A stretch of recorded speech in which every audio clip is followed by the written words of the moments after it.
2025 সালের ঈদুল ফিতরে বরবাদ, জঙ্গলি, দাগি এই সিনেমাগুলোর মধ্যে আমরা অসাধারণ ক্ল্যাশ দেখতে পেয়েছিলাম। সেম ভাবে 2026 সালে আমরা শাকিব খান, সিয়াম আহমেদ এবং আফরান নিশোর সিনেমার মধ্যে অসাধারণ ক্ল্যাশ দেখতে চলেছি। সো গাইস, আজকের ভিডিওটার মধ্যে আমরা জানবো শাকিব খান, সিয়াম আহমেদ এবং আফরান নিশো কোন কোন সিনেমাগুলো দিয়ে 2026 সালের ঈদুল ফিতরে বড় পর্দা কাঁপাতে চলেছেন। তাহলে চলুন আর দেরি না করে আজকের ভিডিও শুরু করি।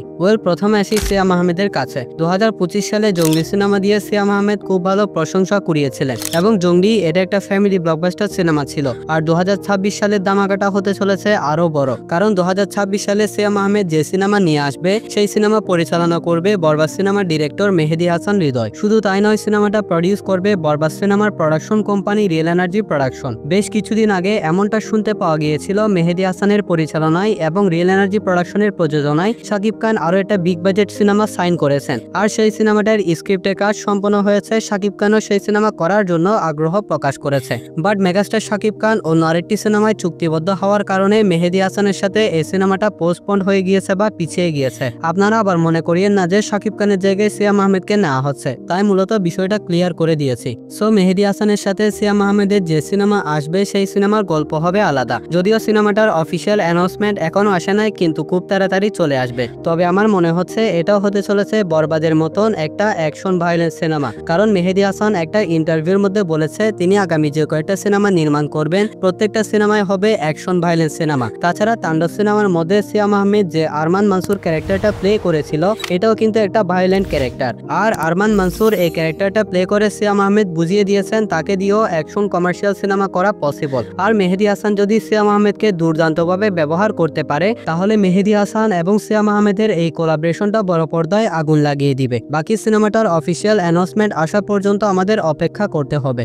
এখন আসি মেগাস্টার শাকিব খানের আপকামিং সিনেমার কাছে। সো এই সিনেমার নাম এখনো অ্যানাউন্সমেন্ট করা হয় নাই, কিন্তু সিনেমাটার টাইটেল অ্যানাউন্সমেন্ট করে দেওয়া হয়েছে। আর টাইটেলটা হচ্ছে once upon A time in Dhaka. কিন্তু খুব তাড়াতাড়ি এই সিনেমাটার ফার্স্ট লুক পোস্টার এবং নাম অ্যানাউন্সমেন্ট করা হবে। অলরেডি সিনেমাটার অফিসিয়াল অ্যানাউন্সমেন্ট করে দেওয়া হয়েছে এবং শাকিব খান এই সিনেমার জন্য সিগনেচার করে দিয়েছেন। আর মেগাস্টার শাকিব খান এই সিনেমার জন্য পারিশ্রমিক চার্জ করেছেন 3 কোটি টাকা। সিনেমাটার মধ্যে মেগাস্টার শাকিব খানকে কালা জাহাঙ্গীর নামক 90 দশকের এক ভয়ঙ্কর গ্যাংস্টারের চরিত্রে আমরা দেখতে পারবো। আর সিনেমাটা সত্য ঘটনা অবলম্বনে নির্মাণ করা হবে। শুধু তাই নয়, সিনেমাটা হতে চলেছে তুফান সিনেমার পর মেগাস্টার শাকিব খানের দ্বিতীয় বিগ বাজেট গ্যাংস্টার সিনেমা। সিনেমাটা পরিচালনা করবে জনপ্রিয় ডিরেক্টর আবু হায়াত মাহমুদ। আর সিনেমাটা প্রডিউস করবে রিদি সেদি এন্টারটেইনমেন্ট। এরই সাথে মেগাস্টার শাকিব খান আরো একজন নতুন পরিচালক এবং প্রযোজককে বড় পর্দায় অভিষেক করার সুযোগ করে দিয়েছেন। এই সিনেমার ডিরেক্টর আবু হায়াত মাহমুদ বলেছেন সিনেমাটার অনেকখানি শুটিং করা হবে ইন্ডিয়াতে গিয়ে। আর ইন্ডিয়ার মধ্যে এই সিনেমার 90 দশকের সেট নির্মাণ করা হবে এবং ইন্ডিয়ার অনেক নামি দামি টেকনিশিয়ানদের সাথে সিনেমাটার শুটিং করা হবে। সিনেমাটার বাজেট বরবাদ সিনেমা থেকেও বেশি, হতে পারে 20 থেকে 25 কোটি টাকা। এই সিনেমার মধ্যে আমরা দুজন নায়িকাকে দেখতে পারবো। প্রথম জন হিসেবে মধুমিতা সরকারের নাম উঠে এসেছে। আর এমনটা শোনা যাচ্ছে সেকেন্ড নায়িকা হিসেবে পাকিস্তান থেকে কেউ একজনকে নেওয়ার চেষ্টা করা হচ্ছে। এই বিষয়ে নাকি কথাবার্তা হয়ে গিয়েছে, শাকিব খানও নাকি সম্মতি জানিয়েছেন। তবে ভক্তদের ইচ্ছা হানিয়া আমিন অথবা দুরফিশনকে তারা শাকিব খানের বিপরীতে দেখতে চায়। দেখা যাক ফাইনালি এই সিনেমায় পাকিস্তানি কোন নায়িকাকে আমরা দেখতে পারবো। সিনেমাটার মধ্যে ভিলেন চরিত্রে মোশাররফ করিমের নাম উঠে আসলেও মোশাররফ করিম নিশ্চিত করেছেন তিনি এই সিনেমায় থাকছেন না। দেখা যাক ভিলেন চরিত্রে এই সিনেমায় আমরা কাকে দেখতে পারবো।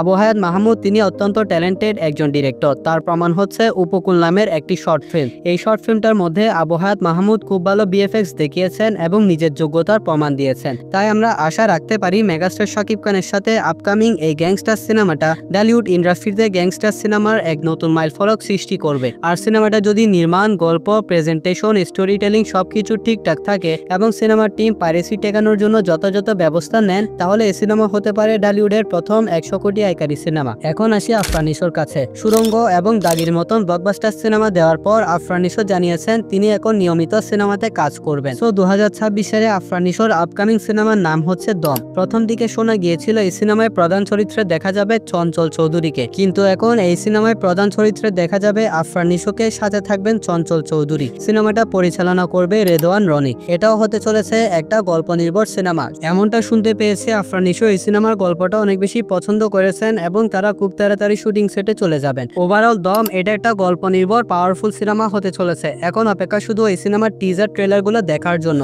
সো মেগাস্টার শাকিব খান, সিয়াম আহমেদ এবং আফরান নিশো এনাদের তিনজনের সিনেমা 2026 সালের ঈদ উল ফিতরে একটা দারুণ ক্লাশ করতে চলেছে। আর এই ক্লাশটা অনেক বেশি জমে উঠবে, কারণ এই প্রত্যেকটা সিনেমা একটা অন্যটা থেকে বেস্ট হবে। আপনি কোন সিনেমার জন্য সবচেয়ে বেশি এক্সাইটেড সেটা অবশ্যই কমেন্টে জানাবেন। আর হ্যাঁ, ভিডিওতে লাইক করে দিয়ে চ্যানেলটাও সাবস্ক্রাইব করতে ভুলবেন না। তাহলে দেখা হচ্ছে পরবর্তী ভিডিওতে। ততক্ষণ ভালো থাকবেন, সুস্থ থাকবেন, টেক কেয়ার, আল্লাহ হাফেজ।